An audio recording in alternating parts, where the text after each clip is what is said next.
बालेनजीले जित्नु भएको छ र अब प्राइम मिनिस्टर पक्का पनि बालेनजी नै हुनुहुन्छ। यो जति खुसी मलाई कहिले पनि मिलेको थिएन र मैले भनिसकेको छु म नेपाल फर्किँदैछु, 10 वर्ष विदेश बसिसकेर पनि नेपाल फर्किँदैछु भनिसकेको छु र यो कारण चाहिँ बालेनजीले गर्दा मात्र पनि नभइकन एउटा युवाले अर्को युवालाई सहयोग गरौँ भन्ने हिसाबले पनि हो।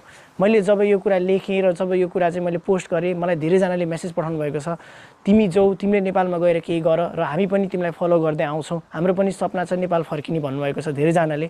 कतिजनाले क्वेसन पनि सोध्नुभएको छ, कसरी जाने, के गर्ने, कस्तो छ, स्टेप्सहरू के छ भनेर सोध्नुभएको छ। यो सबै म तपाईँहरूलाई बिस्तारै देखाउँछु, के गर्ने, मैले के गर्दैछु भनेर पनि म तपाईँहरूलाई सबै प्रोसेस बाई प्रोसेस सबै कुरा भन्दैछु। मेरो काउन्टडाउन पनि सुरु हुन लागिसकेको छ गाइज। अब बिस्तारै प्राइम मिनिस्टरको शपथ लिएबाट मेरो 2 महिनाको काउन्टडाउन सुरु हुन्छ, विच इज 60 डेज। त्यसमा चाहिँ म स्योर नेपाल जान्छु र हामीले सबै कुरा बालेनजीलाई मात्र उहाँले गर्नुपर्छ भनेर पनि होइन, उहाँलाई गएर सहयोग गर्ने हो। एउटा युवाले अर्को युवालाई गएर सहयोग नगरे कसरी हुन्छ त देश? त्यही भएर आउनुहोस्, यो देश बनाउने क्रान्तिमा हामी सबैजना जुधौँ र सबैजना मिलेर देश बनाऊ।